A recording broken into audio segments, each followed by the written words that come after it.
Hello and welcome दोस्तों। स्वागत है आप सभी का आपके पसंदीदा प्लेटफॉर्म स्टडी IQ IAS पे। मैं प्रशांत तिवारी आप सभी के लिए द हिंदू न्यूज़पेपर का एनालिसिस लेकर उपस्थित हूँ।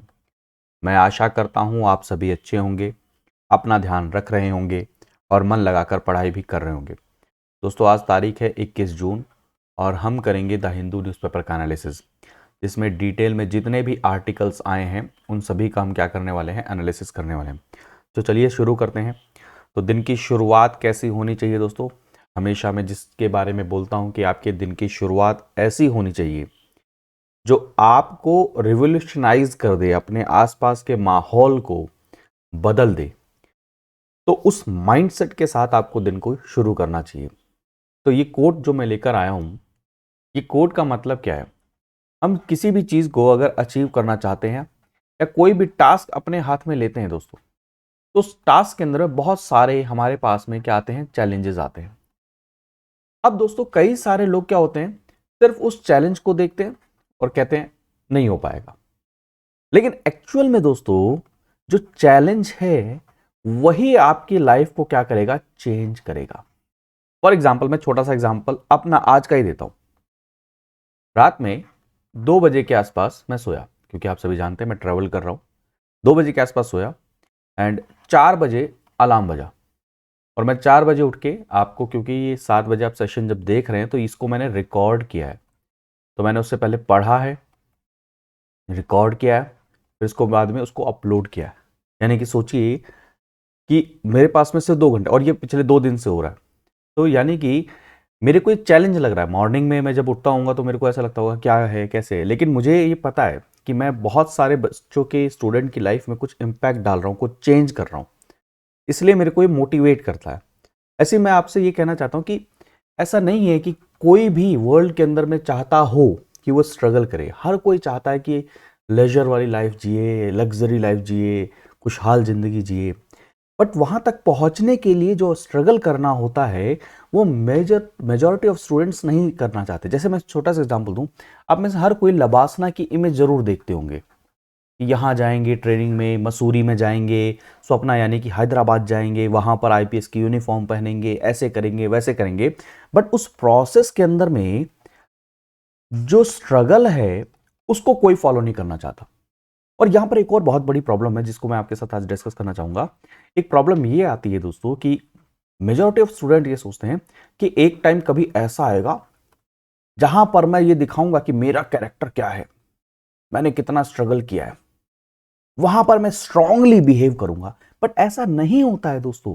लाइफ में ये जो डेली, रोज जो आप एक्शंस लेते हैं यही दर्शाते हैं कि आपका कैरेक्टर कैसा, आप कितने स्ट्रांग हैं, आप कितना ज्यादा चैलेंजेस को पसंद करते हैं।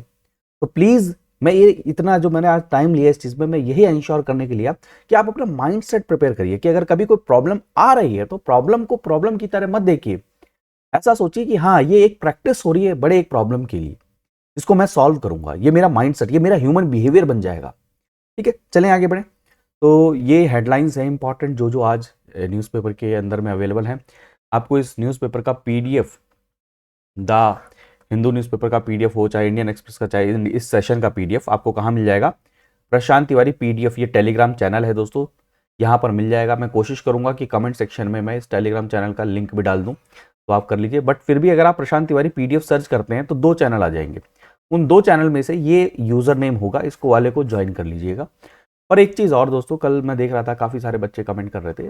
अगर देखिए एक चीज़ समझ गया, अभी तक मैं सारे के सारे सेशन लाइव ही ले रहा था, वो भी बोर्ड पर ले रहा था। बट कुछ इशू होगा तभी अभी मैं क्या नाम है ये क्या नाम है लाइव सेशन नहीं ले रहा हूँ, मैं रिकॉर्डेड सेशन ले रहा हूँ। तो कुछ इशू होगा। और ऐसा नहीं है रिकॉर्ड में रात में कर रहा हूँ, रात में तो न्यूज़पेपर आता नहीं है, मॉर्निंग में सुबह 4 बजे न्यूज़पेपर आता है। सुबह 4 बजे अगर न्यूज़पेपर आ रहा है तो यानी कि सेम डे मैं रिकॉर्ड कर रहा हूँ।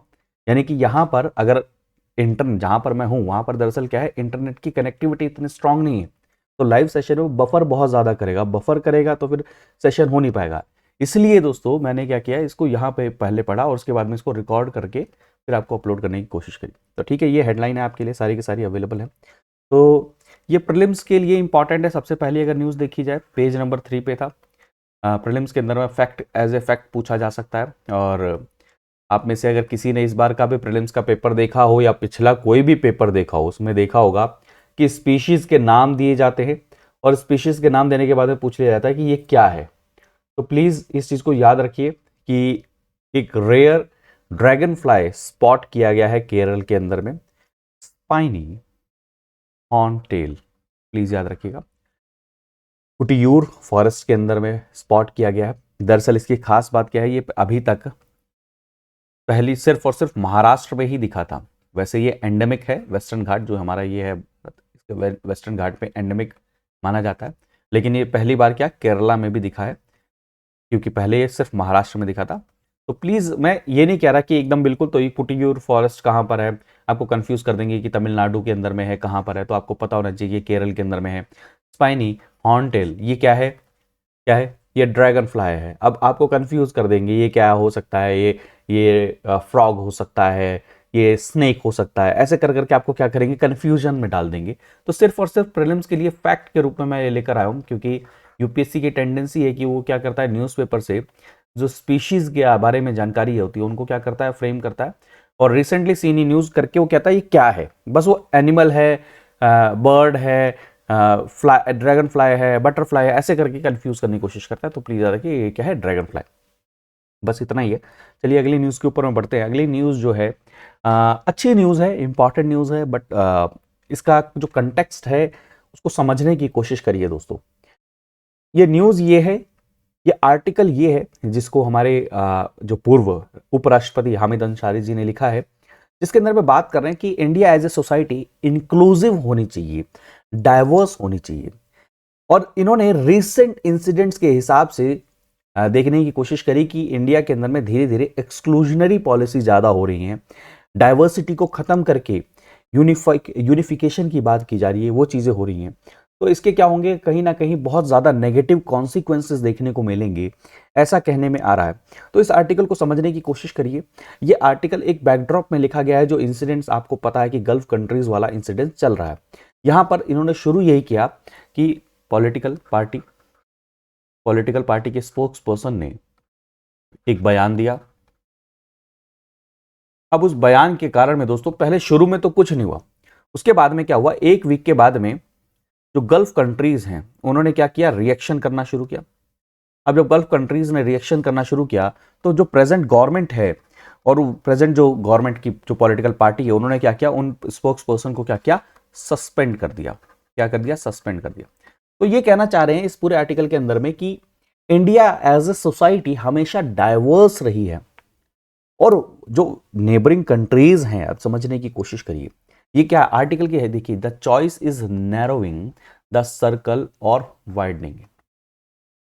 अब आपको मैं समझाने की कोशिश कर रहा हूं, वो ये कहना चाह रहे हैं कि इंडिया में इतनी डाइवर्सिटी है कि आप यहां पर यूनिफिकेशन लाने की बात कर ही नहीं सकते। जैसे यहां पर अगर मैं अपनी नेशनैलिटी को यहां पे कनेक्ट करने की कोशिश करूं तो काफी इन्होंने एग्जांपल दिए। जैसे मान के चलिए लिंग्विस्टिक लेवल पर देखा जाए तो इंडिया को a land of linguistic minorities भी कहा जाता है। इतनी सारी लिंग्विस्टिक हैं, या इतने सारे रिलीजन हैं, इतने सारे कल्चर हैं, इतने सारे नॉर्म्स हैं, यानी कि यहां पर एक बहुत बहुत सिर्फ एक ही स्फीयर में हम डाइवर्स नहीं है, मल्टी, मतलब जो स्फीयर है वो भी डाइवर्स है, यानी कि मल्टी स्फीयर में हमारी डाइवर्सिटी है।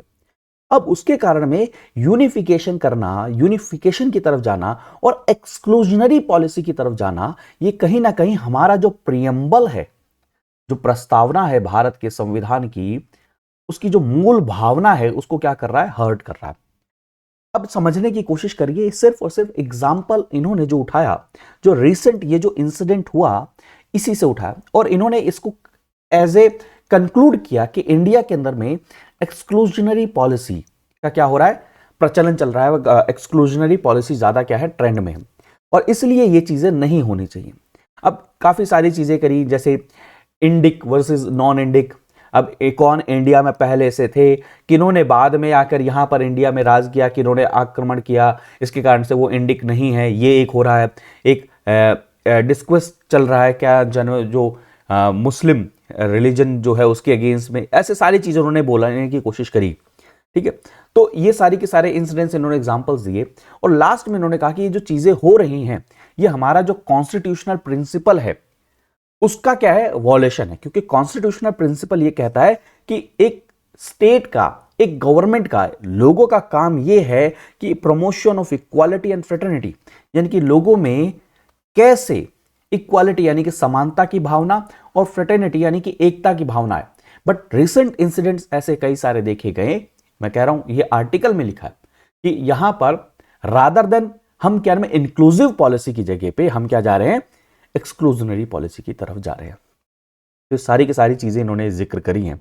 और फिर एग्जाम्पल एक इन्होंने दे दिया कि अगर आप इंडिक और वैदिक नॉन इंडिक का एग्जाम्पल बार बार लेंगे और वहां पर एक्सप्लेन करने की कोशिश करेंगे तो फिर जो ग्लोबल जो क्या होते हैं ग्रुपिंग हो रही हैं वो कैसे हो पाएंगी। इवन जैसे सार्क है, सार्क कैसे हो पाएगा, बिम्स्टेक है, बिम्स्टेक कैसे हो पाएगा। अब एक और चीज समझने की, जैसे भारत की बात होती है तो भारत, जब हम भारत के एंशिएंट उसकी बात करते हैं तो ये कहा जाता है कि भारत सिर्फ ये बॉर्डर तक नहीं है, भारत का जो कल्चर है वो बहुत दूर दूर तक था। तो क्या आप उसको दोबारा से, मतलब समझिए, क्या आप उसको दोबारा से रिक्लेम करने की बात करते हैं। तो मतलब ये बहुत कुछ इस आर्टिकल में कहने की कोशिश कर रहे हैं। ठीक है, तो इतना हमने अपने को नहीं जाना इसके अंदर में, अपने को सिर्फ ये समझना है कि प्रियम्बल से रिलेटेड कैसे इन्होंने इस चीज को करने की कोशिश करी। तो देखिए, nation must remain diverse and inclusive, continuing to build itself on the principle in the preamble. प्रस्तावना बहुत इंपॉर्टेंट है दोस्तों। इससे रिलेटेड मैंने मेंस का क्वेश्चन भी दिया था एंड यूपीएससी के अंदर में हमेशा क्वेश्चन आता है प्रियम्बल से रिलेटेड, की है, सारी चीजें हैं। ठीक है, तो ये सारी की सारी चीजें इसके अंदर में बोली गई हैं। अब ये देखो, इन्होंने एग्जाम, मैंने आपको बताया ना, इंसिडेंट वहां से शुरू किया, स्पोक्स पर्सन, फिर ये बताया लास्ट में कि गल्फ कंट्रीज क्यों इंपॉर्टेंट है और उसके कारण से प्रेजेंट गवर्नमेंट को एक्शन लेना पड़ा। यानी कि प्रेजेंट गवर्नमेंट एक्शन नहीं ले रही थी, ये कह रहे हैं। और क्यों एक्शन लेना पड़ा, क्योंकि एम्प्लॉयमेंट मिल रहा है, फॉरेन एक्सचेंज हो रहा है, बहुत सारी चीजें हो रही हैं, इंपॉर्टेंट सोर्सेज आ रहे हैं, रेमिटेंसेज आ रहा है, एनर्जी, इस कारण से, इंपॉर्टेंस के कारण। बट डोमेस्टिकली या डोमेस्टिक मीडिया चैनल में क्या चल रहा है, डोमेस्टिक पॉलिटिक्स में क्या चल रहा है, वो ये चल रहा है कि आप डाइवर्सिटी को और इंक्लूसिवनेस को कहीं ना कहीं कम कर रहे हो, खत्म कर रहे हो। तो ये चीज नहीं होनी चाहिए, ये इन्होंने कहा। ठीक है, तो ऑपरेटिव कॉन्स्टिट्यूशनल प्रिंसिपल क्या है, होना क्या चाहिए, इक्वालिटी और फ्रेटर्निटी को क्या करना चाहिए, इंक्रीज करना चाहिए। तो प्रियम्बल का बार बार जिक्र किया गया है, तो प्रियम्बल के बारे में देखो, ये देखिए मैं इमेज ले आया हूं आपके लिए, बहुत बहुत ज्यादा इंपॉर्टेंट है। और मैं कहूंगा अगर आप थोड़ा सा भी अगर सीरियस हैं तो इसको एक बार जरूर पढ़िएगा, क्योंकि यूपीएससी के अंदर में भी क्वेश्चन पूछा जाता है। साथ में आपको एटलीस्ट कॉन्स्टिट्यूशन के बारे में पता चलेगा कि कॉन्स्टिट्यूशन के अंदर में क्या क्या चीजें हैं, क्या क्या चीजें लिखी गई हैं। अब देखिए, इसके अंदर में बहुत कुछ चीजें लिखी हैं, लेकिन इसको हम 4 मेजर पार्ट में डिवाइड करते हैं कि सोर्स क्या है। देखिए, प्रियम्बल के सबसे पहला पेज यही है, we the people of India. Even आपने कई सारे प्रोटेस्ट में देखा होगा स्पीच देते हुए। ठीक है, फिर उसके बाद में बात करते हैं कि हमारा नेशन कैसा है, सॉवरन है, सोशलिस्ट है, सेकुलर है, डेमोक्रेटिक है, रिपब्लिक है। अब उसके बाद बात करते हैं कि हम नेशन को बनाना कैसा चाहते हैं, हम सोसाइटी कैसी बनाना चाहते हैं, यहां पर क्या क्या चीजें सिटीजन्स को देना चाहते हैं, जस्टिस देना चाहते हैं, लिबर्टी देना चाहते हैं, इक्वालिटी देना चाहते हैं, फ्रेटर्निटी देना चाहते हैं। और हमने कब इसको क्या किया, अडॉप्ट किया, इनेक्ट किया, कब किया दोस्तों, इसमें डेट देखिए प्लीज, 26 नवंबर 1949 दोस्तों, प्लीज ये चीजें याद रखिएगा। तो इसके अंदर सबसे पहला क्या है, source of authority of the constitution. कौन है दोस्तों, पीपल ऑफ इंडिया है इसका सोर्स। नेचर क्या है इंडियन स्टेट का, सोशलिस्ट है, सेकुलर है, डेमोक्रेटिक है, रिपब्लिक, सॉवरन है।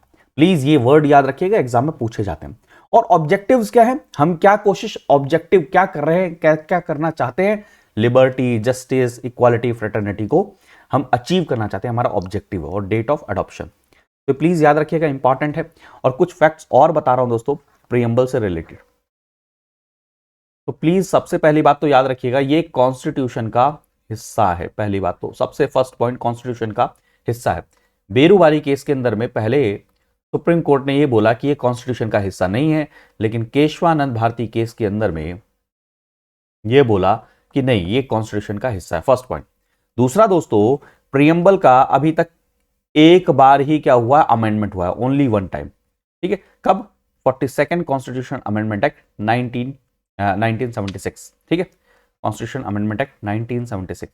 जिसके अंदर में क्या किया गया था दोस्तों, प्रियम्बल के अंदर में सोशलिस्ट, सेक्युलर और इंटीग्रिटी, ये तीनों वर्ड ऐड किए गए थे। तो प्लीज याद रखिएगा, चीजें बहुत बहुत ज्यादा इंपॉर्टेंट है, ठीक है। और एक चीज और याद रखिएगा, प्रियम्बल लीगली एनफोर्सेबल ऐसा कुछ नहीं है कि आप कोर्ट में जाएं और कह दे ये प्रियम्बल लीगली एनफोर्स होना चाहिए, नहीं। लेकिन प्रियम्बल की इंटरप्रिटेशन को और प्रोविजंस के जो कॉन्स्टिट्यूशन में और प्रोविजंस जो लिखे हैं उनको इंटरप्रेट करने के लिए यूज किया जाता है प्रियम्बल के लिखी हुई, अंदर में लिखी हुई चीजों को। तो बहुत इंपॉर्टेंट है, एग्जाम के लिए मेंस में भी क्वेश्चन आ सकता है और आपके प्रीलिम्स में तो क्वेश्चन आने के डायरेक्ट इसके चांसेस रहते ही रहते हैं, ठीक है। चलें आगे बढ़े अगले आर्टिकल की तरफ। अगला आर्टिकल दोस्तों इंपॉर्टेंट आर्टिकल है और दोनों पर्सपेक्टिव से समझने की कोशिश करिए। एक डिसीजन लिया है हाई कोर्ट ने, इलाहाबाद हाई कोर्ट ने। अब यह कहा जा रहा है वो लेजिस्लेटिव स्फीयर में जाने की कोशिश कर रहे हैं, यानी कि वो जो डिसीजन लिया, वो जो गाइडलाइंस जारी करी हैं, वो एक्चुअल में किसके द्वारा होनी चाहिए थी, विधायिका के द्वारा, यानी कि लेजिस्लेचर के द्वारा होनी चाहिए। यहां पर बात आ गई जुडिशियल एक्टिविज्म वाली। जुडिशियल रिव्यू अगर ज्यादा हो जाए तो जुडिशियल एक्टिविज्म, फिर जुडिशियल एक्टिविज्म से जुडिशियल ओवररीच तो है क्या न्यूज, ये समझिए। आप सभी को पता है दोस्तों कि दहेज उत्पीड़न मामला 498 आईपीसी की धारा 498 कैपिटल ए, ये डाउरी से रिलेटेड केसेस सारे के सारे होते हैं। तो अभी रिसेंटली इलाहाबाद हाई कोर्ट ने एक डायरेक्शन दी, उन्होंने ये नोटिस किया, उन्होंने कहा कि ये जो डाउरी के जो केसेस फाइल किए जाते हैं वहां पर देखिए जो विक्टिम है जिनके द्वारा केसेस फाइल किए गए वहां पर कई सारे विक्टिम लेजिटिमेट भी है, बट वहां पर एक और ट्रेंड देखने में मिला कि अननेसेसरीली फैमिली पर्संस, आसपास के जितने भी रिलेटिव्स हैं उनको भी इस केस के अंदर में ले लिया जाता है। और ये कहीं ना कहीं जो मेजर ऑब्जेक्टिव है इस स्कीम का उसको क्या करता है, वॉयलेट करता है, यानी कि इस लॉ का मेजर ऑब्जेक्टिव उसको क्या करता है, वॉयलेट करता है। तो वहां पर इलाहाबाद हाई कोर्ट ने क्या किया, ये कहा कि एक कमेटी बना दो, एक कमेटी बना दो और 2 महीने का कूलिंग ऑफ पीरियड रख दो। अब वो कमेटी क्या करेगी, वो देखेगी कि क्या यहां पर इमीडिएट अरेस्ट करने की जरूरत। देखिए अगर कहीं पर भी 498 ए के तहत में अरेस्ट होता है, मतलब केस फाइल होता है, तो इमीडिएट अरेस्ट हो जाता है। अब वो ये कहना चाह रहे हैं कि इमीडिएट अरेस्ट नहीं होना चाहिए, हाई कोर्ट ने बोला इमीडिएट अरेस्ट नहीं होना चाहिए, एक कमेटी बना देते हैं और कमेटी बना देते हैं तो 2 महीने का कूलिंग ऑफ पीरियड होगा और उस कूलिंग ऑफ पीरियड के अंदर में देखा जाएगा कि क्या सही में, यानी कि मतलब ये जो प्राइमा फेसी अगर देखें तो क्या सही में ये केस लेजिटिमेट है या नहीं, कहीं ऐसा तो नहीं है कि उनको अलग तरीके से फंसाया जा रहा है, कुछ भी ऐसी सारी की सारी चीजें। अब ये डिसीजन तो बहुत नोबल लग रहा है शुरू के अंदर में, लेकिन इसमें 2 फ्लॉज आपको मैं बताने की कोशिश करता हूं। एक, अगर इस डिसीजन के रिलेटेड देखा जाए तो 498 में सिर्फ दहेज की बात नहीं होती, उसके साथ में बहुत सारे इश्यूज होते हैं। दरअसल दोस्तों जैसे डोमेस्टिक वायलेंस हो गया, अब डोमेस्टिक वायलेंस हो गया तो वायलेंस में मान के चलिए कई प्रकार के वायलेंस होते हैं कि जैसे फ्रैक्चर हो जाना, क्या नाम है, अटेम्प्ट टू मर्डर। तो इसमें ये चीज कहा गया है कि अगर मान के चलिए ऐसे केसेस है जहां पर फ्रैक्चर है, अटेम्प्ट टू मर्डर के सेक्शन है तो तुरंत अरेस्ट कर लो। बट अगर ऐसा चीज नहीं है जहां पर 10 साल से ज्यादा की सजा हो सकती है, ऐसा कोई क्राइम नहीं है, तो आप 2 महीने का कूलिंग ऑफ पीरियड रखिए। पहली बात तो ये कह रहे हैं। अब ये पूरी चीज बहुत अच्छी लग रही है देखने में, देखिए समझिए इस चीज को कि नो डाउट इस चीज को मानना पड़ेगा कि मिसयूज हो रहा है, नो डाउट। सुप्रीम कोर्ट ने भी इसी से रिलेटेड जजमेंट दी थी और आपने 2 महीने की कमेटी का भी पूरा का पूरा हिसाब किताब बना दिया, बिल्कुल सही बात है। बट क्या ऐसी गाइडलाइंस जारी करना, ऐसे रूल्स लगाना, क्या ये आपके एम्बिट में है, जुडिशरी के एम्बिट में है? सबसे पहला क्वेश्चन तो ये, जैसे जब विशाखा गाइडलाइंस आई थी तो विशाखा गाइडलाइंस के अंदर में भी सबसे पहला क्वेश्चन यही पूछा गया था कि क्या विशाखा गाइडलाइंस जैसी गाइडलाइंस जारी करना जुडिशरी के पास में पावर है या नहीं है? क्योंकि जुडिशरी के पास में एडजुडिकेट करना है, वहां पर जो लॉ बनाना, नॉर्म्स बनाना, रूल्स बनाना, ये काम किसका होता है? लेजिस्लेचर का काम होता है। और अगर ये चीजें हो रही हैं तो क्या आप लेजिस्लेचर के स्फीयर में इंटरफेयर नहीं कर रहे हैं? और अगर इस इंटरफेरेंस को एक वर्ड दिया जाए तो उसको बोला जाता है जुडिशियल ओवररीच, यानी कि आप दूसरी जो ऑर्गन है उसके काम में क्या कर रहे हैं? इंटरफेयर कर रहे हैं। तो सारी की सारी चीजें कह रहे हैं, तो यही कहना चाह रहे हैं, a case of court straying into the legislative sphere. वैसे तो बहुत अच्छा है, शुरू में मैरिटल डिस्कॉर्ड के लेवल पर अगर देखा जाए तो बिल्कुल क्या है, हाई नोबल इंटेंट है, लेकिन ये क्या है, थोड़ा सा फ्लॉड है, ठीक है, तो ये चीज़ नहीं होनी चाहिए। तो ये सारी की सारी चीज़ देखिए, high court express concern over the growing tendency of dowry victims to rope the husband and all his family members using general and sweeping allegation. ठीक है, इसलिए उन्होंने कहा कि ये डायरेक्शन दिए कि हर डिस्ट्रिक्ट लेवल पर एक वेलफेयर कमेटी बननी चाहिए, जिसको हम बोलते हैं डिस्ट्रिक्ट लीगल सर्विसेज अथॉरिटी को ऑर्डर दिया है। ठीक है, उसके अंडर में बनेगा ये फैमिली वेलफेयर कमेटी। और वो क्या करेंगे, जैसे फर्स्ट इंफॉर्मेशन आई उसके बाद में 2 महीने का कूलिंग ऑफ पीरियड रहेगा। ठीक है, और no arrest to be made by the police during this. लेकिन एक्सेप्शन क्या है, अगर मान के चलिए ऐसा कोई केस है जहां पर ऐसे एलिगेशन है, ऐसे चार्जेस हैं, ऐसे क्राइम है जहां पर क्या है, अटेम्प्ट टू मर्डर हो गया या फ्रैक्चर है, जहां पर 10 साल से ज्यादा की सजा हो सकती है, ऐसे क्राइम अगर आपके 498 सेक्शन ए के साथ में क्या है, कंबाइंड है, तो क्या करना है, तुरंत इमीडिएट अरेस्ट आप कर सकते हैं। तो ये सारी की सारी चीजें बोली। इवन सुप्रीम कोर्ट ने भी दोस्तों ये 2014 के अंदर में ये ऑर्डर दिया था कि आप तुरंत अरेस्ट नहीं करिए, और सारी की सारी चीजें इन्होंने बोला था। तो मेजर प्रॉब्लम यहां से क्या आ रही है, यहां से प्रॉब्लम ये आ रही है दोस्तों कि एक लॉ बनाया गया वुमेन को एम्पावर करने के लिए। अब वुमेन को एम्पावर करने के लिए लॉ बनाया गया, तो कुछ सेक्शन उन्होंने इसका मिसयूज किया। अब उसके मिसयूज के कारण में इस लॉ के ऊपर ही क्वेश्चन उठने लगे। तो नो डाउट पहली बात तो ये क्लियर कर लीजिए, लॉ कॉन्स्टिट्यूशनल है, फर्स्ट वेरी इंपॉर्टेंट पॉइंट। और आईपीसी सीआरपीसी में कोई चेंजेस अगर करने हैं तो ये किसके पास में राइट है, किसके पास में, ये किसके एम्बिट में आता है, किसकी पावर के एम्बिट में आता है। एक तरफ आप देखिए जुडिशरी ये कहते हैं कि हमारे एम्बिट में, हमारे स्फीयर में लेजिस्लेचर काम कर रहा है, इसलिए उन्होंने एनजेएसी को क्या किया, नल एंड वॉइड, अनकॉन्स्टिट्यूशनल घोषित कर दिया। बट दूसरी तरफ में देखा जाए तो कई सारे जो एम्बिट हैं, कई सारे जो रूल्स रेगुलेशन जो पार्लियामेंट की तरफ से बनने चाहिए थे, वो क्या कर रहा है, सुप्रीम कोर्ट कर रहा है। तो क्या सुप्रीम कोर्ट, जुडिशरी क्या उनके स्फीयर में पार्टिसिपेट नहीं कर रहा, स्फीयर में अंदर नहीं जा रहा? ये बहुत क्वेश्चन आता है, क्योंकि इंडिया में कॉन्स्टिट्यूशन को ऐसे डिसाइड किया गया कि एक दूसरे के काम में कोई क्या करे, इंटरफेयर ना करे। तो बहुत बड़ी प्रॉब्लम है। इन्होंने सॉल्यूशन क्या दिया, देखिए कि आपने जो ये रूल्स बनाए ये लग तो अच्छे रहे, बट इसके साथ में प्रॉब्लम यह है कि ये आपके एम्बिट में नहीं आता। तो इसका सॉल्यूशन इन्होंने दिया कि सबसे पहली बात तो पुलिस को जो डायरेक्शन है, उनको क्रेडिबल मटेरियल पहले इकट्ठा कर लेना चाहिए, तब जाके अरेस्ट करना चाहिए।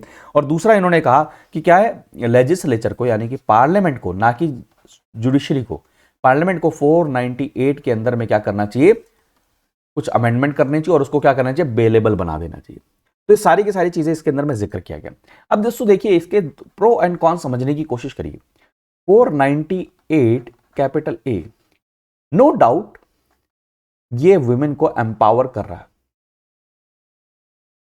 क्योंकि दोस्तों हमारा जो सिस्टम है, हमारी जो सोसाइटी है, वो पैट्रियार्क सोसाइटी है। वहां पर पहली बात तो अपनी बात को सामने रखने की हिम्मत ला पाना इस सोसाइटी में सबसे पहली बात तो वही प्रॉब्लमेटिक है। फिर उस बात को रखना और उस प्रोसेस के साथ में जब आप निकलते हैं तो और ज्यादा क्या होता है, प्रॉब्लमेटिक होता है। तो इसलिए इस लॉ को जेंडर न्यूट्रल नहीं रखा गया था। बट रिसेंट टाइम में रिसेंट इंसिडेंट्स ऐसे देखे गए कि इस लॉ का बहुत ज्यादा क्या हो रहा है, मिसयूज हो रहा है। और ये प्रूवन फैक्ट है, क्योंकि अगर आप देखें, चाहे जितने भी डाटा को देख ले, वहां पर जो कन्विक्शन रेट है वो उतना ज्यादा नहीं है इस केसेस के अंदर में। तो इसका मतलब ये नहीं है कि ये लॉ हर जगह पर गलत ही लग रहा है, नहीं, लेजिटिमेट जगह पर भी ये लॉ लग रहे हैं, बट कई जगह पर ये गलत, इसका भी मिसयूज किया जा रहा है, और हर जगह पे होता है दोस्तों। और इवन जुडिशरी में कहा भी गया है कि किसी भी एक बेकसूर को कोई सजा नहीं होनी चाहिए। तो इसके लिए कुछ ना कुछ सेफ्टी नॉर्म्स लाने पड़ेंगे, सेफ्टी नॉर्म्स लाने पड़ेंगे। अब सेफ्टी नॉर्म्स लाने की सुप्रीम कोर्ट ने भी कोशिश करी थी, हाई कोर्ट ने अभी भी ये कोशिश करी है, बट क्या होता है, इसको इंटरप्रेट किया जाता है कि ये लेजिस्लेचर के अंदर में, स्फीयर में क्या कर रहा है, वो कर रहा है, प्लस में सोसाइटी के अंदर में एक सेंटीमेंट, एक मूवमेंट चलता है, उसके कारण में इसको क्या किया जाता है, दोबारा से रिवर्स कर लिया जाता है, जैसे पहले भी हुआ था। तो इसके लिए एक मतलब अगर गवर्नमेंट अपने लेवल पर अगर कोई इनिशिएटिव लेना चाहती है, और वो देखिए एक लॉ क्या होना चाहिए, लॉ किसी को क्या करना चाहिए, सिक्योर कराना चाहिए, सिक्योर फील कराना चाहिए, रादर देन कि वो उसका मिसयूज हो। तो इसके लिए आप क्या कर सकते हैं कि कमेटी बनाकर एक सजेशंस से रिलेटेड कमेटी बना सकते हैं कि वो सजेशन दे कि एक्चुअल में इसके अंदर में क्या करना चाहिए। जैसे लॉ कमीशन की कमेटी हो सकती है जो एक एक्चुअल में पूरा का पूरा क्या करे, पूरे डाटा को एनालाइज करे, उसके बेसिस पर एक रोबस्ट मैकेनिज्म बना सकती है कि एफआईआर कब रजिस्टर होना चाहिए। अब वहां पर यह भी बता सकते हैं कि अगर मान के चलिए 498 कैपिटल ए के साथ में ये धाराओं में अगर क्या है, क्राइम अगर है, तो आप इमीडिएट अरेस्ट कर सकते हैं। और हो सकता है अगर ऐसा नहीं है तो आप अगर मान के चलिए ऐसा कोई फिजिकल टॉर्चर नहीं हुआ है, फिजिकल असॉल्ट नहीं हुआ है, अगर प्रूवन फिजिकल असॉल्ट नहीं है, तो आप क्या कर सकते हैं, कुछ कूलिंग ऑफ पीरियड दे सकते हैं। तो सारी की सारी चीजें कर सकते हैं। ये सॉल्यूशन मतलब एक कमेटी के ऊपर में है कि कमेटी क्या सजेशन देती है, फिर गवर्नमेंट उसको कैसे इंप्लीमेंट करती है। अभी सॉल्यूशन की बात हम नहीं कर रहे हैं, बट एक्चुअल में प्रॉब्लम क्या है उसके बारे में हमने बात यहां से कर ली। तो ये देखिए कॉन्फ्लिक्ट क्या है, एक बहुत अच्छा कॉज है जहां पर आप महिलाओं को एम्पावर करना चाह रहे हैं, पर दूसरा वहां पर प्रॉब्लम क्या आ जा रही है, साथ में मिसयूज उसकी। तो दोनों के बीच में क्या हमें फाइन बैलेंस बनाकर चलना पड़ेगा। अगला आर्टिकल देखते हैं दोस्तों। अगला आर्टिकल है जॉब क्रिएशन से related. Prime minister Narendra Modi ने अनाउंस किया कि 10 लाख जॉब हम अगले 18 महीने में क्या करेंगे, मतलब देंगे लोग। तो इस आर्टिकल के अंदर में वो जिक्र कर रहे हैं। यहां से सबसे पहली बात तो ये क्लियर कट समझ में आ रहा है कि जो जॉब है, जो जॉब क्रिएशन है वो क्या है। अब सबसे पहला मैसेज ये है कि भाई अनएम्प्लॉयमेंट इंडिया में है, पहली बात तो ये। दूसरा यहां से एक और मैसेज क्लियर आ रहा है कि प्राइवेट सेक्टर जितनी जॉब क्रिएशन उनसे समझी जा रही थी, उम्मीद करी जा रही थी, वो चीज नहीं हो पाई। दूसरा, तीसरा पॉइंट यहां से एक और चीज समझ में आ रही है कि जो नेहरूवियन जो पॉलिसी थी, भले ही ये गवर्नमेंट उसकी क्रिटिक हो उस आइडियोलॉजी की, जिस गवर्नमेंट जिस पॉलिटिकल पार्टी से बिलोंग करते थे, बट कहीं ना कहीं वो उस पॉलिसी को इस समय अपना रहे हैं। और चौथा मैसेज यहां से क्या जाता है, इलेक्शन दोस्तों। इलेक्शन अब आने वाले हैं 2024 के बाद में, तो इसलिए अब गवर्नमेंट उसके लिए क्या कर रहा है, उन्होंने तैयारी अपनी शुरू कर दी है। तो ये पूरा का पूरा मैसेज। तो यहां पर ये कहना चाह रहे हैं कि गवर्नमेंट को जो उनका रोल है किस चीज का, मास लेवल पर एम्प्लॉयमेंट जनरेटर का, उसको क्या करना चाहिए, उसको अपने हाथ में लेना चाहिए और उसको आगे बढ़ाना चाहिए। और ऑलरेडी मैं आपको बता चुका हूं दोस्तों, अनएम्प्लॉयमेंट से सबसे बड़ी समस्या ये नहीं होती कि क्या नाम है, वहां पर सिर्फ जॉब नहीं है, उसके सोशो इकोनॉमिक इंपैक्ट भी बहुत ज्यादा देखने को मिलते हैं। आपकी जो फर्दर जीडीपी ग्रोथ है उसमें बहुत ज्यादा इंपैक्ट देखने को मिलता है। इवन दोस्तों जो हेल्थ केयर फैसिलिटी से रिलेटेड जो चीजें हैं उनमें उसका इंपैक्ट देखने को मिलता है। तो सारी की सारी चीजें हमें देखने को मिलती हैं। अब इस आर्टिकल में बहुत अच्छा एक जिक्र किया गया एम्प्लॉयमेंट ट्रेंड्स, और ऑलरेडी मैंने आपको कई बार समझाया है, कई बार बताया है कि जो गवर्नमेंट है, अच्छा देखिए गवर्नमेंट एम्प्लॉयमेंट से रिलेटेड जो डाटा है वो कहां से इकट्ठा कर रही है। इस समय गवर्नमेंट जो है वो रिलाय कर रही है आपके ईपीएफओ पे, ईएसआई के डाटा के ऊपर में। और मैंने आपको ऑलरेडी बताया, इस आर्टिकल में भी सेम चीज लिखी है कि दरअसल क्या होता है कि फॉर्मलाइजेशन, आप ज्यादा बोलिए इसे फॉर्मलाइजेशन। इसका मतलब क्या कि ऐसा नहीं है कि मान के चलिए अगर किसी ने ईपीएफओ में रजिस्टर किया कि हमारे पास में 10 एम्प्लॉय, तो इसका मतलब ये नहीं है, या फिर उनके पास में 20 एम्प्लॉय, तो इसका मतलब ये नहीं है कि उनके पास में 20 एम्प्लॉय नए जॉब क्रिएट करिए, नहीं, ये फॉर्मलाइज किया है। हो सकता है उनके पास में पहले 9 पर्सन हो, 19 पर्सन हो, अब वो इंक्रीज कर गए ईएसआई और ईपीएफओ के अंदर में, इस कारण से उनको क्या करना पड़ रहा है, फॉर्मलाइज करना पड़ रहा है। लेकिन वो जो डाटा है, रजिस्ट्रेशन का डाटा है 9, 20 यानी कि 10 और 20 का, तो गवर्नमेंट ये रिलाई करती है कि ये क्या है, फ्रेश जॉब है, तो ये नहीं है। तो वो यही कहना चाह रहे इस आर्टिकल में, आप पढ़िएगा, वहां पर उन्होंने कहा ये देखिए प्रोविडेंट फंड और इन सबसे रिलेटेड, तो इसको आपको ये कहना चाहिए कि मिसलीडिंग हो जाता है। इसको आप रादर देन जॉब क्रिएशन की जगह, जॉब जनरेशन की जगह पर आप इसको ये कहिए कि फॉर्मलाइजेशन हुआ है।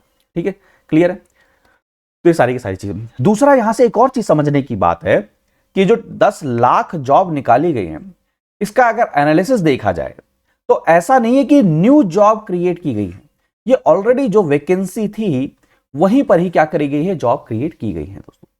तो ये सारी की सारी चीजें इस आर्टिकल में डिस्कस किया गया, जिसको मैंने ऑलरेडी आपके साथ में क्या किया है, डिस्कस किया है। तो यहां से दोस्तों मेजर जो प्रॉब्लम मैं आपको बार बार समझाने की कोशिश करता हूं कि अनएम्प्लॉयमेंट, जॉब क्रिएशन ना होने के कारण में सबसे ज्यादा इंपैक्ट किस चीज पे पड़ता है दोस्तों, हमारी इकोनॉमी पे, हमारी सोशल कंडीशन पे, हमारे हेल्थ के स्पेंडिंग पे, एजुकेशन है स्पेंडिंग के ऊपर में, इन सभी चीजों के ऊपर में पड़ता है।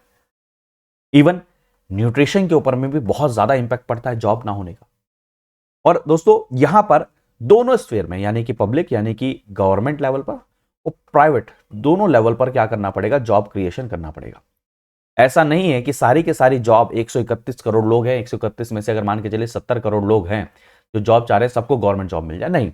लेकिन हाँ, गवर्नमेंट मास लेवल पर क्या कर सकती है, जॉब प्रोवाइडर एम्प्लॉयर बन सकती है। और ये क्या होगा, इसके मल्टीफोल्ड इफेक्ट यानी कि मल्टीप्लायर इफेक्ट हमारी इकोनॉमी में देखने को मिलेंगे। इससे हमारी जीडीपी भी ग्रो होगी, इससे हमारे यहाँ पर जो दोस्तों जो सोसाइटी के अंदर में जो इनइक्वालिटीज हैं वो भी क्या होंगी, कम होंगी। बहुत सारी चीजें इसके बेनिफिट्स हैं। तो वो कैसे करें? देखिए, एक तो जैसे मैं आपको एग्जांपल बताऊं कि प्राइवेट जब इंडस्ट्रियलाइजेशन कहीं पर होता है तो ऐसा नहीं है जॉब क्रिएशन होता है। एग्जांपल इन्होंने दिया कि एक दो कंपनी जो लग रही हो 3-3 हज़ार लोगों को डायरेक्ट एम्प्लॉयमेंट दे रही है। ऐसे ही अगर पब्लिक गवर्नमेंट लेवल पर देखा जाए तो जितना ज्यादा पब्लिक एक्सपेंडिचर होगा दोस्तों, जितना ज्यादा पब्लिक एक्सपेंडिचर होगा वो भी कौन सा, कैपिटल एक्सपेंडिचर। इसीलिए आपको पता है कि इंफ्रास्ट्रक्चर को क्या किया है इस बार बहुत ज्यादा बजट के अंदर में रखा गया है। इसलिए रखा गया क्योंकि सबसे ज्यादा डायरेक्ट जॉब क्रिएशन होता है। आपको पता है क्या किया जा रहा है कि फॉरेन गुड्स को रिमूव किया जा रहा है अलग अलग इंडस्ट्रीज से, जिससे कोशिश की जा रही है कि क्या है इंडियन गुड्स ही वहां पर, इसके कारण में क्या हो, यहां पर एमएसएमई सेक्टर, और एमएसएमई सेक्टर क्या है दोस्तों, सबसे ज्यादा जॉब प्रोवाइड कराता है। तो मल्टीफोल्ड वे में क्या करना पड़ेगा। और साथ में जो गवर्नमेंट सेक्टर है, जो डायरेक्ट गवर्नमेंट के अंडर में आते हैं, वहां पर भी आपको टारगेट बेसिस पर, प्लीज कनेक्ट करिए, टारगेट बेसिस पर ईयरली रिक्रूटमेंट करना पड़ेगा। और ऐसा नहीं है कि ये सिर्फ और सिर्फ बर्डन है आपके फिस्कल कंसोलिडेशन के ऊपर में, रादर देन ये आपके फिस्कल कंसोलिडेशन में ज्यादा हेल्प कर सकते हैं, आपकी इकोनॉमी को और ज्यादा क्या कर सकते हैं, पुश कर सकते हैं। तो ये सारी की सारी चीजें, क्योंकि एक बात समझिए कि एक पर्सन अगर जॉब करते हो तो एक ही पर्सन का एक्सपेंडिचर नहीं, वो एक्सपेंडिचर मल्टीफोल्ड वे में एक्सपेंडिचर होता है। तो सारी की सारी चीजें इसके आर्टिकल में डिस्कस की गई। इस आर्टिकल में कहा गया है कि सेंटर को यानी कि गवर्नमेंट को अपना जो, और एक और चीज समझिए, जो गवर्नमेंट का मतलब यहां पर ये नहीं है कि सेंट्रल गवर्नमेंट, यूनियन गवर्नमेंट। ये चीज ट्रेंड देखा जाए तो स्टेट गवर्नमेंट पर भी ये ट्रेंड देखने में आ रहा है कि उस लेवल पर जॉब क्रिएशन नहीं हो रहा। तो इसको कैसे रिवाइव किया जाए, उसके लिए एक एजुकेट प्लान अपने को आपको लाना पड़ेगा।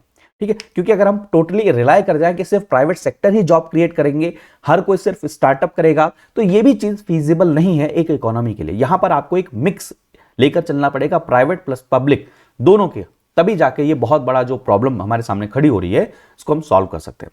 चलिए आगे बढ़ते हैं अगले आर्टिकल की तरफ। अगला आर्टिकल दोस्तों जो है आपके आईटी एक्ट जो 2000 का था, इंफॉर्मेशन टेक्नोलॉजी एक्ट 2000, उसका सेक्शन 66A। दरअसल दोस्तों इसके अंदर में हेट स्पीच की बात की गई थी, मैं आपको समझाता हूं। आईटी एक्ट आया 2000, ठीक है, और इसके अंदर में सेक्शन था एक 66 कैपिटल ए, जो ये कहता था कि मान के चलिए कोई ऑफेंसिव मैसेज करता है या कुछ लिखता है सोशल मीडिया पर या कुछ करता है, वो क्या है, और अगर किसी के सेंटिमेंट्स को हर्ट करता है तो क्या किया जा सकता है, इसको अरेस्ट किया जा सकता है उस पर्सन को। फिर एक केस गया सुप्रीम कोर्ट के अंदर में, किसके अंदर में, सुप्रीम कोर्ट के अंदर में 2015 में केस गया, Shreya Singhal versus union of India, बहुत बहुत फेमस केस है। और उसके अंदर में 66 कैपिटल ए को क्या किया, स्ट्रक डाउन कर दिया सुप्रीम कोर्ट ने अनकॉन्स्टिट्यूशनल घोषित कहते हुए कि भाई किसी, अब मान के चलिए मैं अगर सोशल मीडिया पे कुछ लिख रहा हूं किसी गवर्नमेंट के अगेंस्ट में, तो वो तो गवर्नमेंट तो उसको कहेगी ना कि मेरे खिलाफ में ऑफेंसिव है, ठीक है, मेरे को ये क्या कर रहा है, डेरोगेटरी रिमार्क है। तो ये सारी की सारी चीज उस कारण से उसे कहा गया कि ये फ्रीडम ऑफ स्पीच और एक्सप्रेशन के खिलाफ में है, इस कारण से हम इसको क्या करते हैं, अनकॉन्स्टिट्यूशनल घोषित कर देते हैं। अब प्रेजेंट टाइम में क्या हो रहा है, ये कहा जा रहा है, काफी लोग आरोप लगा रहे हैं कि गवर्नमेंट इसको बैक डोर से क्या लाने की कोशिश कर रही है, एंट्री दोबारा कराने की कोशिश कर रही है। वो कैसे? दरअसल दोस्तों साइबर क्राइम से रिलेटेड, कि साइबर क्राइम के अंदर में क्या क्या चीजें होनी चाहिए, वहां पर क्या हो रहा है, इंटरनेशनल ट्रीटी का नेगोशिएशन चल रहा है। क्या चल रहा है, नेगोशिएशन चल रहा है। अब वहां पर मतलब क्या नाम है, यूनाइटेड नेशन के अंदर में प्रपोज इंटरनेशनल ट्रीटी है जहां पर ये बात करी जा रही है कि कैसे कॉम्बैट किया जाए साइबर क्राइम को। वहां पर इंडिया ने सबमिशन दिया है, वो जो कि बिल्कुल सिमिलर है, मिलता जुलता 66 कैपिटल ए के टेक्स्ट के जैसा।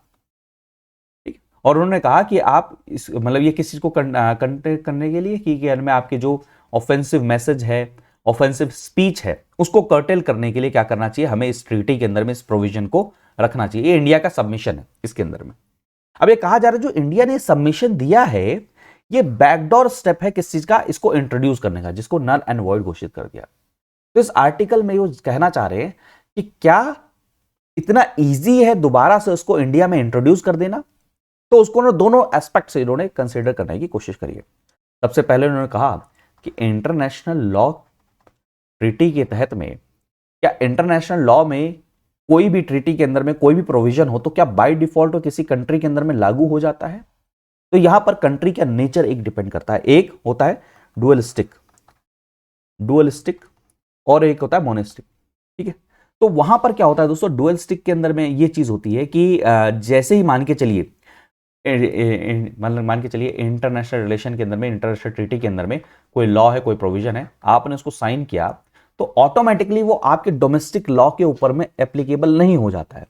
उसको क्या करना पड़ता है, यहां की पार्लियामेंट के द्वारा क्या करना पड़ता है, अप्रूव करना पड़ता है, तब जाके, यानी कि पार्लियामेंट दोबारा से कोई क्या लेकर आए, लॉ लेकर आए, तब जो जाकर उसको क्या करना पड़ता है, यहां पर इंप्लीमेंट होता है, तब वो क्या होता है, इनेक्ट होता है, डोमेस्टिक लॉ मतलब बनाना पड़ता है पार्लियामेंट के द्वारा।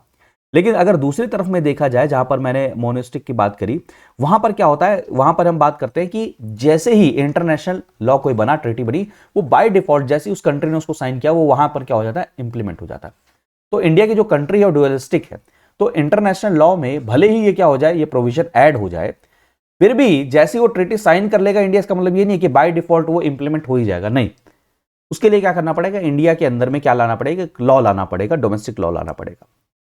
दूसरा एक और प्रोविजन है दोस्तों, आप सभी को पता होगा, आर्टिकल 253 के तहत में जो सेंट्रल गवर्नमेंट है यानी कि यूनियन, वो क्या कर सकता है, लॉ ला सकता है इंटरनेशनल ट्रीटीज को क्या करने के लिए, इंप्लीमेंट करने के लिए। आपको पता है 253 के तहत, और उसको स्टेट्स को मानना ही पड़ता है। तो ये कह रहे हैं कि भाई साहब उसके तहत में लाया जा सकता है। तो क्या उसके तहत में लाने के कारण में क्या किसी कोर्ट दोबारा से उसकी कॉन्स्टिट्यूशनैलिटी को चेक नहीं कर सकता क्या? नहीं, बिल्कुल कर सकता है, उसकी कॉन्स्टिट्यूशनैलिटी को दोबारा से चेक किया जा सकता है। तो ये दोनों प्रोविजन बताए जा रहे हैं कि बैकडोर से लेकर आ जाएंगे, वो इतना ईजी नहीं है।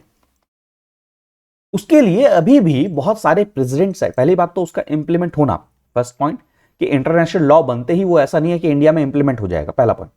अगर आप वो इंप्लीमेंट कर भी देते हैं 253 के तहत में, तो भी दोस्तों क्या होगा, सुप्रीम कोर्ट के पास में अभी भी पावर है कि वो जुडिशियल रिव्यू कर सकता है।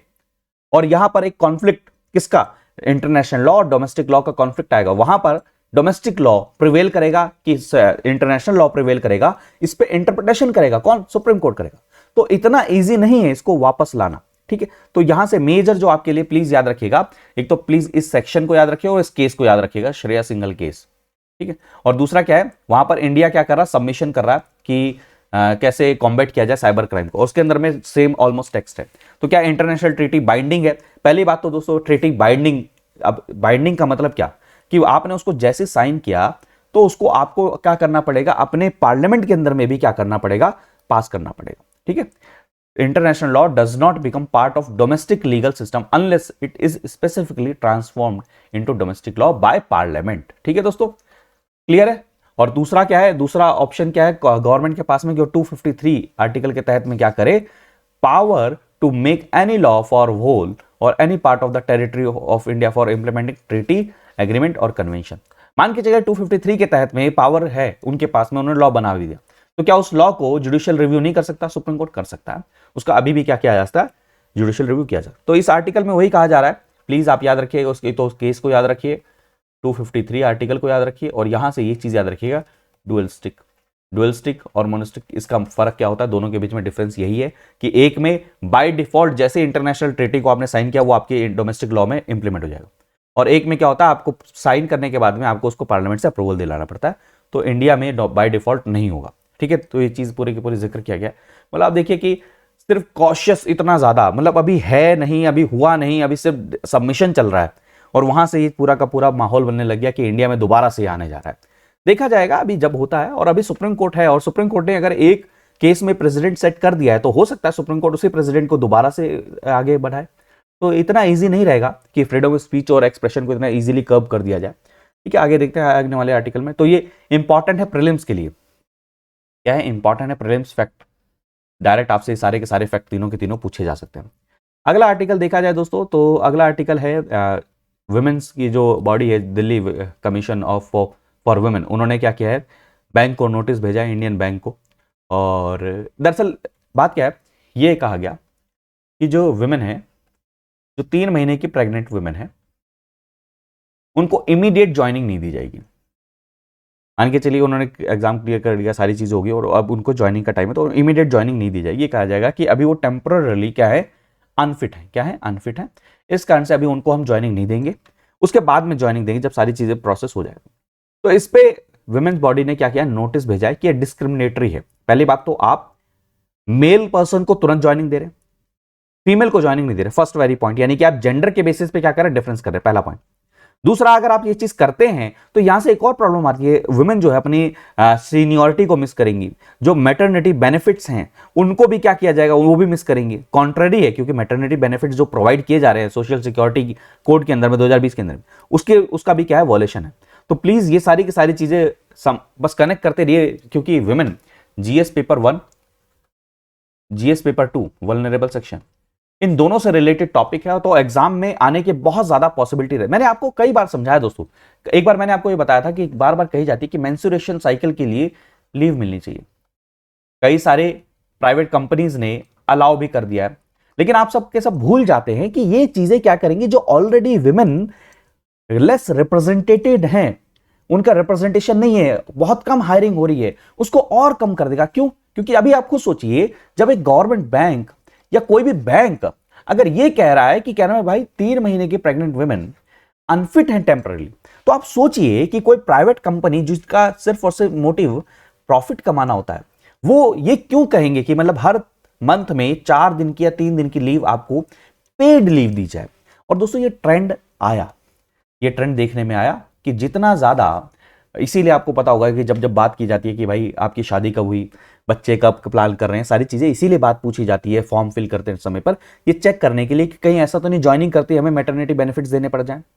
तो ये सारी चीजें हैं, प्राइवेट कंपनीज में होता है, इस चीज को हम नकार नहीं सकते हैं। तो हमें ये सारी चीजें समझनी पड़ेंगी कि एक प्रॉब्लम का अगर आप सॉल्यूशन लेकर आते हो तो उसके साथ में कितने सारे मल्टीफोल्ड इंपैक्ट पड़ते हैं। तो ये जो मेंस्ट्रुएशनल साइकिल वाली लीव वाला जो इशू है, जब ये आया था तभी मैं स्टूडेंट्स के साथ डिस्कस कर रहा था कि ये एक लार्जर सेक्शन के लिए ठीक नहीं है, क्योंकि इससे क्या होगा, हायरिंग और ज्यादा कम हो जाएंगी पीछे। ठीक है, तो ये इशू है। अब आने वाले समय में देखते हैं कैसे चीजें सॉल्व होती हैं। ठीक है, आगे बढ़ते हैं। अगली न्यूज जो है दोस्तों, ये भी वुमेन से रिलेटेड है, फंडामेंटल राइट से रिलेटेड है, और अगर इसको और लार्जेस्ट कंटेक्स्ट में लेकर जाया जाए तो ये क्या है, आपके यूनिफॉर्म सिविल कोड से भी रिलेट किया जा सकता है, क्योंकि अब यूनिफॉर्म सिविल कोड की मांग और ज्यादा बढ़ेगी।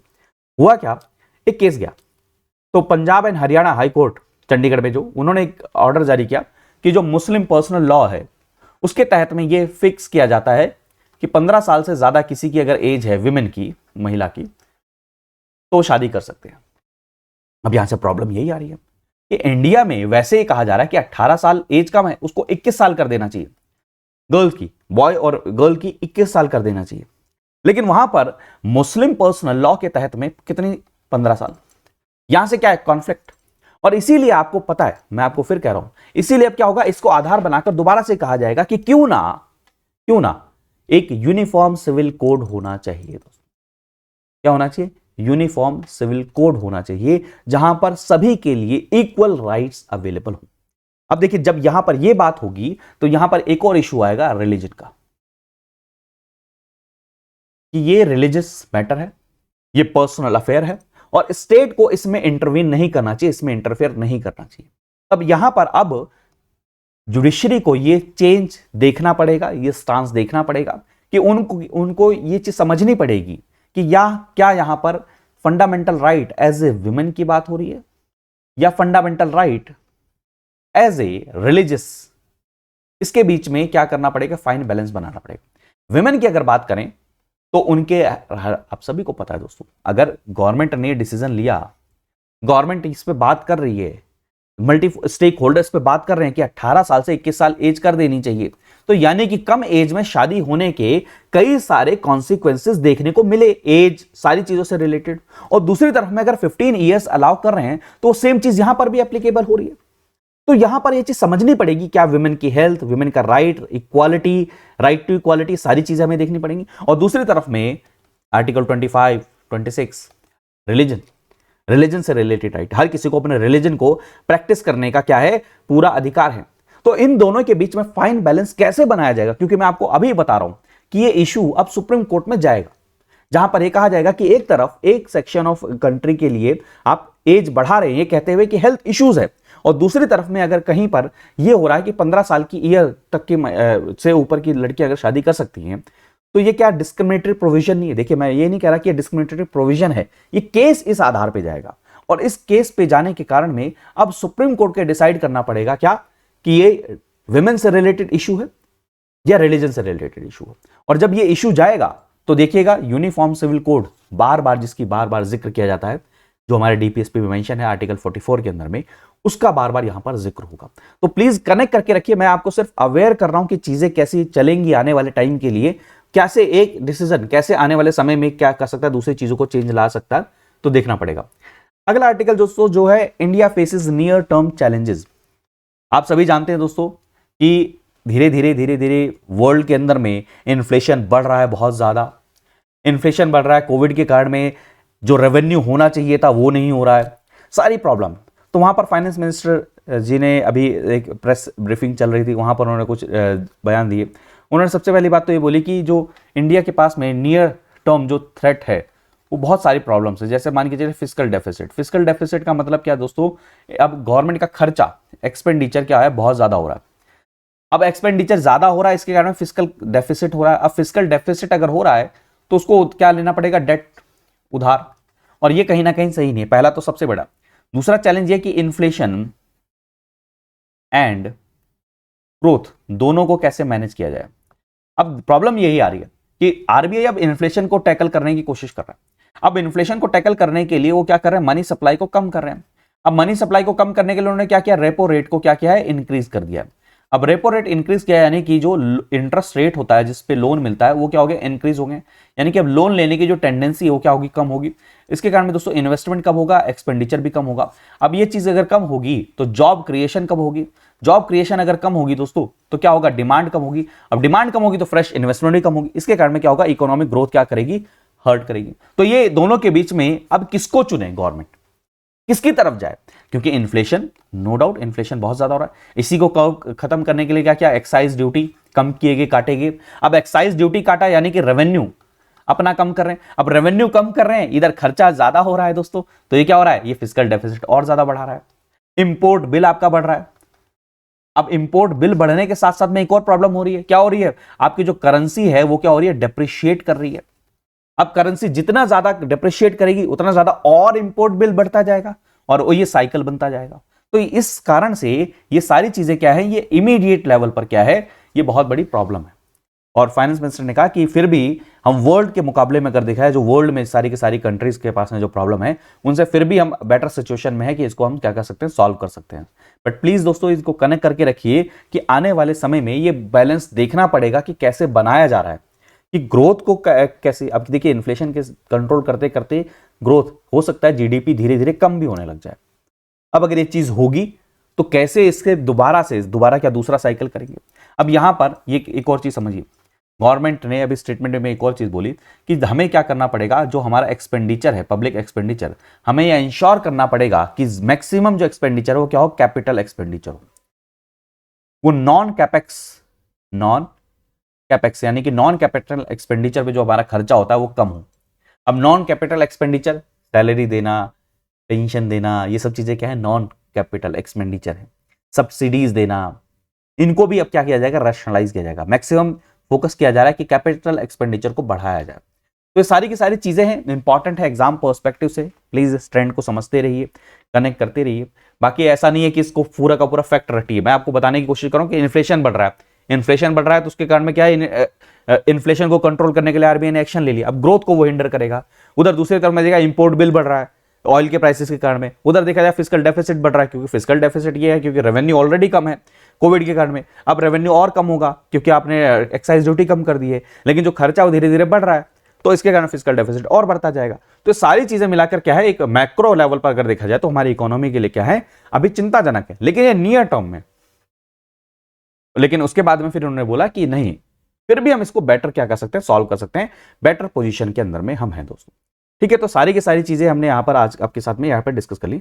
और एक चीज और दोस्तों, मैं काफी टाइम से मैं ये कह रहा हूँ, कल भी काफी लोगों ने बोला कि अरे मैं लाइव ही तो रहता हूं, वरना मुझे क्या, अगर इंटरनेट की कनेक्टिविटी यहाँ पर स्टेबल होती तो मुझे क्या शौक चढ़ा है कि मैं 4 बजे उठ के पहले रिकॉर्ड करूं, फिर उसे अपलोड करूं, फिर आपको दूं। मैं लाइव सेशन ही ले लूंगा। बट प्रॉब्लम होगी तभी तो नहीं कर रहे हैं। तो ये थोड़ा सा मतलब प्रोसेस के अंदर में मैच्योरिटी लानी चाहिए आप सभी को भी। थोड़ा सा इस चीज का भी ध्यान रखिए आप क्योंकि सिर्फ और सिर्फ एग्जाम और सिलेबस रटने से नहीं होता, लाइफ के अंदर में वो टेम्परामेंट, मैच्योरिटी वाला टेम्परामेंट भी बिल्ड करने की कोशिश करिए। वो मैच्योरिटी वाला टेम्परामेंट कई सारे स्टूडेंट्स में नहीं नजर आता मुझे, तो ये चीज़ समझने की कोशिश करिए। बाकी आज के सेशन में जो जो इंपॉर्टेंट आर्टिकल्स हमने डिस्कस कर लिए, इंस्टाग्राम पर कनेक्ट कर सकते हैं, ट्विटर पर कनेक्ट कर सकते हैं, टेलीग्राम पर कनेक्ट कर सकते हैं। यहाँ पर आपको द हिंदू न्यूज़पेपर का, इंडियन एक्सप्रेस का और उसका PDF मिल जाएगा। और बहुत जल्द हम डिजिटल बोर्ड पर मिलने वाले हैं, तो वहाँ पर भी सेशन होगा, अपना लाइव इंटरेक्शन, सारी चीज़ें होंगी। बाकी अभी के लिए तब तक आप जो जितना पढ़ रहे हो, जहाँ से पढ़ रहे हो उस चीज़ को पढ़िए। और मैं पूरी कोशिश कर रहा हूँ कि आपका ये ब्रेक ना हो किसी भी तरीके से, वरना दोस्तों आप सभी जानते हैं कि लोग 4-4 दिन का ब्रेक लेते हैं, क्योंकि मैं भी एक ह्यूमन हूँ, सभी लेते हैं, छुट्टी लेते हैं। बट मैंने ये सोचा कि नहीं, मैं कहीं पर भी रहूँ, इंडिया में कहीं पर भी किसी भी कोने में रहूँ, ये कॉन्टीन्यूटी ब्रेक नहीं होनी चाहिए। स्टूडेंट को जो पढ़ रहे हैं रेगुलर, उनकी कॉन्टीन्यूटी ब्रेक नहीं होनी चाहिए। तो इसीलिए मैंने इस चीज़ को यहाँ पर भी आपके लिए लेकर आया, सारी चीज़ें कि यहाँ से सेशन हमें लेना है। तो उस चीज़ को आप भी शायद अप्रिशिएट करेंगे। मिलते हैं अगले सेशन में। अपना ध्यान रखिए, मन लगा के पढ़ते रहिए और थोड़ा सा रिलैक्स रह के पढ़िए, इतना ज़्यादा पैनिक क्रिएट मत करिए। ठीक है, मिलते हैं अगले सेशन में। बाय बाय, टेक केयर दोस्तों, जय हिंद।